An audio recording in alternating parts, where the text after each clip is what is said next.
Bienvenue dans le monde fascinant du vaudou. Aujourd'hui, je vous amène sur le marché fétiche d'Akodesawa, là où la magie et les croyances traditionnelles se rencontrent. Avant même d'avancer, il faut comprendre ce que ça veut dire que le vaudou. Vaudou, ça veut dire l'esprit de nos ancêtres dans la pièce d'à côté. Moi, j'aimerais savoir, Elvis, qu'est-ce que c'est concrètement le vaudou? C'est notre religion.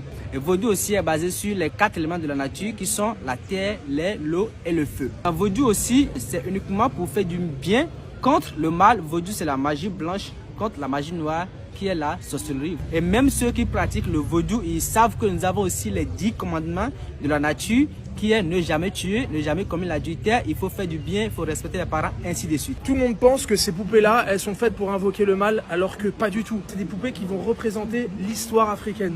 Et tout ceci représente l'identité de quelqu'un qui est adepte de la divinité de la terre.